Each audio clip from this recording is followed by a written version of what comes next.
Okay guys, so this is Hitesh Bhatti and these are my proposed solution for educational code forces round 107 rated for div 2 for question A, B and C. Okay, so obviously इसमें hacking phase होता है, so maybe मेरी final approach कुछ हो सकता है, ठीक है. So still I am making videos on approaches and some proposed solution. Okay, fine. So question A, you are upcoming movie director and you, question A review site मैं question generalise कर रहा हूँ और फिर अप्रोच बता रहा हूँ और फिर कोड. ओके, सेकंड थिंग, अगर आपने चैनल सब्सक्राइब नहीं किया तो कर लो. I post competitive programming videos plus DSA related videos. So इसमें था क्या, हमारे पास n रिव्यूअर्स थे, ठीक है, जिसमें से 3 टाइप्स के रिव्यूअर्स हो सकते थे. टाइप 1 क्या है, जो आएगा और खाली अपलोड करेगा.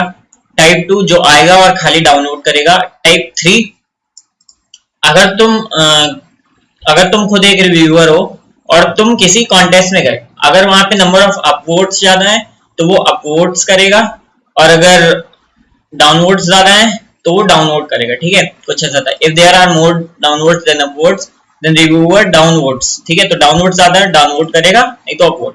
अब each reviewer votes on the movie exactly 1. Okay, हमारे पास 2 सर्वर्स हैं, ठीक है, 2 सर्वर्स इन द सेंस कि हम एक में सारे अपवोड्स रख सकते हैं, एक में सारे डाउनवोड्स, और तुम्हें उसको ऑप्टिमली यूज करना है. ठीक है, अब तुम जैसे ये वाला टेस्ट केस देखो, इसमें सारा ऑप्शन 1111 है. ठीक है, सारे रिव्यूअर्स 1 टाइप के, मतलब कि सारे के सारे अपवोड करेंगे. तुम उसे चाहे सर्वर 1 में भेजो चाहे सर्वर 2 में भेजो. ठीक है, अब ये वाला है, जैसे एक अपलोड करेगा, मान लो तुमने उसे सर्वर 1 में भेज दिया. ठीक है, दूसरा वाला डाउनलोड करेगा, तुमने उसे सर्वर 2 में भेज दिया.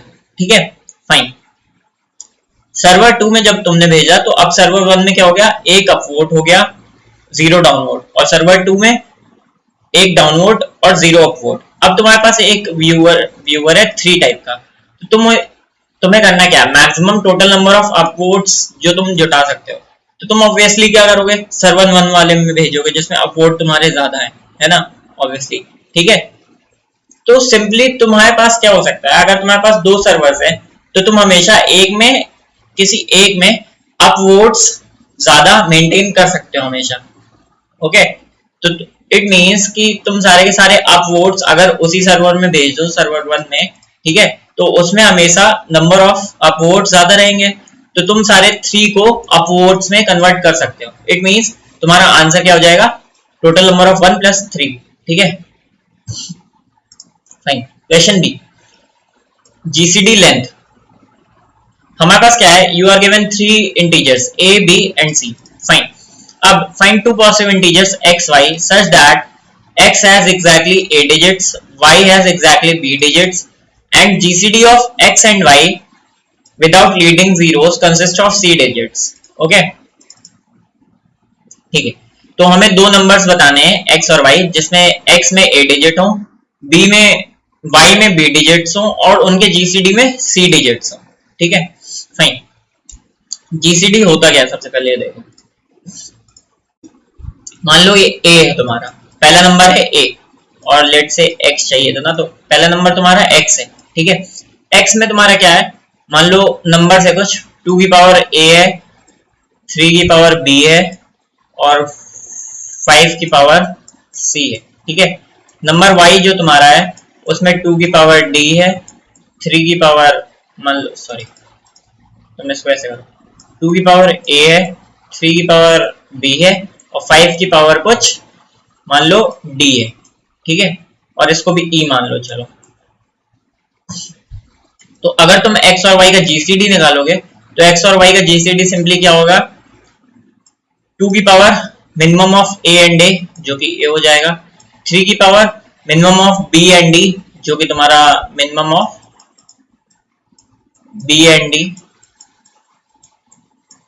और 5 की power minimum of c and d. ठीक है, c और d. फाइन, ये तुम्हारा GCD है.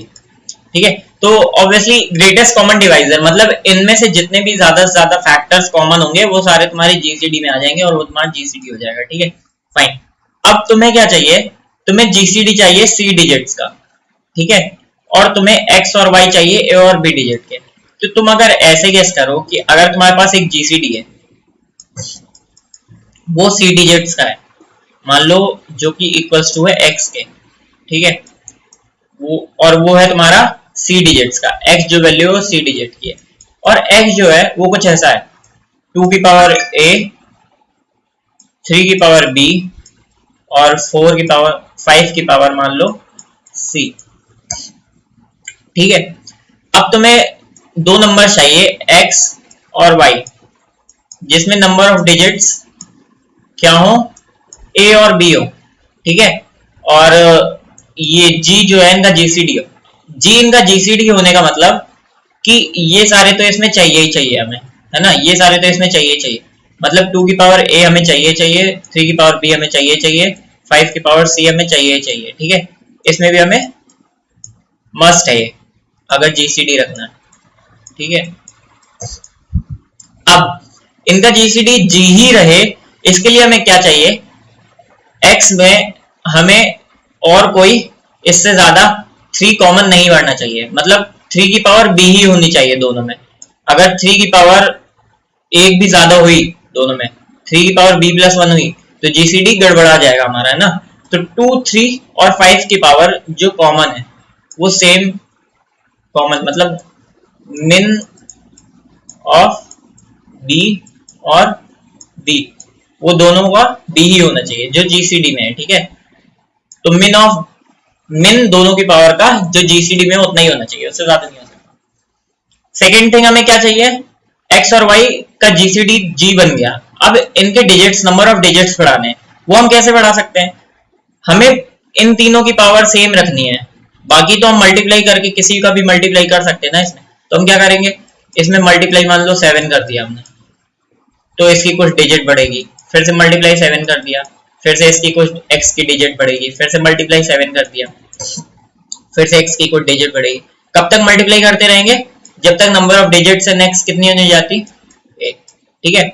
सिमिलरली वाई को हम कैसे बढ़ाएंगे, अब एक चीज याद रखना, हम 7 का मल्टीप्लाई नहीं कर सकते, ठीक है, तो हम किसका मल्टीप्लाई करेंगे, किसी और प्राइम फैक्टर का, किसी और प्राइम फैक्टर मतलब मान लो 11 का मल्टीप्लाई करेंगे, ठीक है।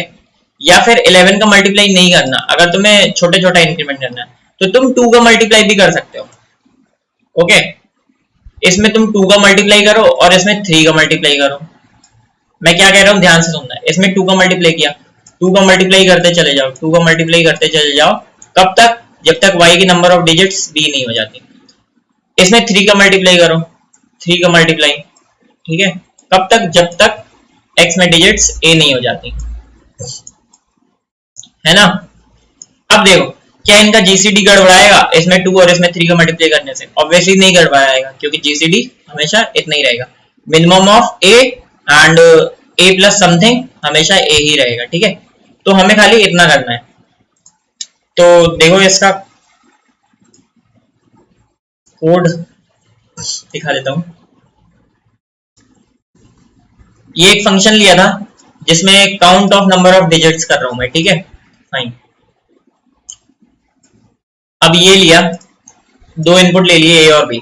अब मुझे c चाहिए, कुछ कितने डिजिट का चाहिए मुझे, c डिजिट्स का जीसीडी। तो मैंने जीसीडी क्या अपना लिया है, जीसीडी मैंने लिया, अगर मुझे 3 डिजिट का चाहिए तो मैंने 100 लिया, ठीक है, और अगर 1 डिजिट का चाहिए तो 1, और अगर 5 डिजिट का चाहिए तो मैंने अपना जीसीडी ऐसे सिंपल लिया, मैंने कुछ मतलब वो नहीं लिया, ठीक है।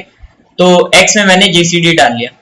अब दो नंबर्स लिए जो x और y है, हमारे फाइनल आंसर a1 और a2, दोनों को मैंने पहले जीसीडी के इक्वल कर दिया।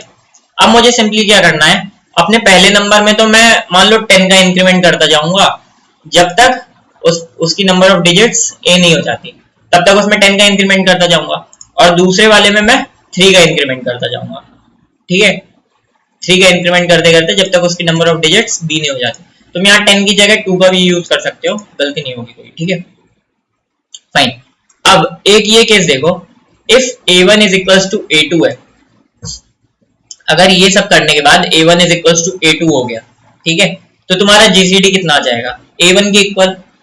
But in any case c is equals to 1 है, सी इज इक्वल्स टू 1 है, लेकिन जो तुम्हारा जीसीडी हो जाएगा वो तुम्हारा A1 के इक्वल हो जाएगा, है ना।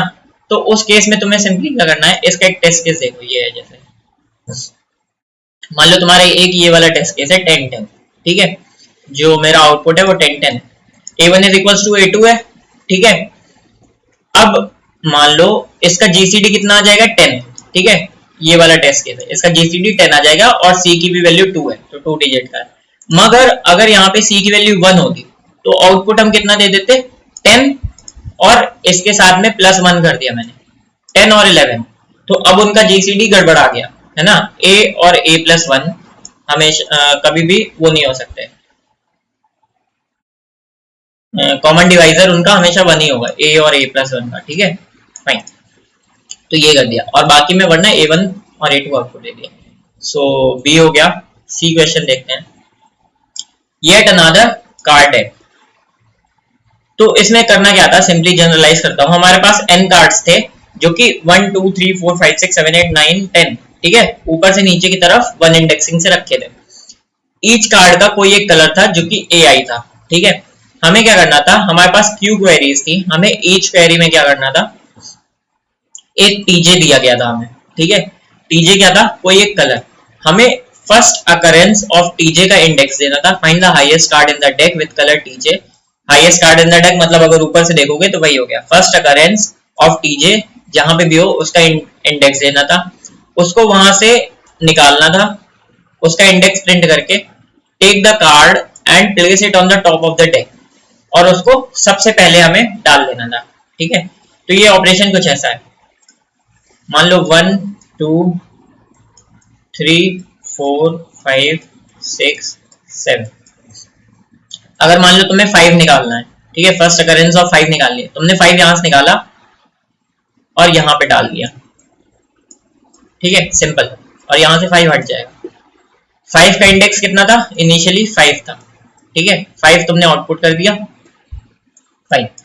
अब चेंज क्या होगा, जब तुम सेकेंड क्वेरी सॉल्व करोगे तो पहले तो इंडेक्सिंग 1 2 3 4 5 6 7 थी, अब इंडेक्सिंग बदल चुकी है, अब इंडेक्सिंग यहां से हो गई 1 2 3 4 5 6 7।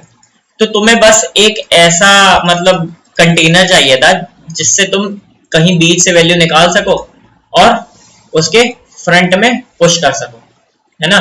फ्रंट में पुश कर दोगे और इनिशियली जैसे तुम्हें क्वेरी में टीजे दिया गया तो तुम टीजे की फर्स्ट अकरेंस का इंडेक्स आउटपुट करके उसको वहां से इरेज करके फ्रंट में पुश कर दोगे, और हर क्वेरी में तुम्हें यही करना था, ठीक है।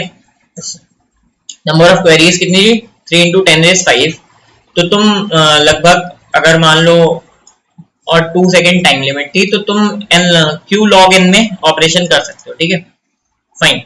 अब इसमें तुम कोई और भी यूज कर सकते हो, ठीक, इसमें तुम अपना कोई और स्ट्रक्चर भी यूज कर सकते हो। मैंने सिंपली वेक्टर यूज कर दिया, ठीक है। मैंने क्या किया, वेक्टर में हमारे पास ऑपरेशन क्या होता है, वेक्टर में हमारे पास ऑपरेशन होता है पुश बैक, ठीक है। तो मैंने वेक्टर को सिंपली रिवर्स कर दिया, आपने वेक्टर को रिवर्स कर दिया, तो अब जो पुश बैक ऑपरेशन था वो पुश फ्रंट बन गया हमारा, ठीक है। मतलब जो हम पुश बैक कर देते तो अभी हम करेंगे तो पुश बैक ही, लेकिन जो हमारा ओरिजिनल आंसर क्वेश्चन वाला वेक्टर है,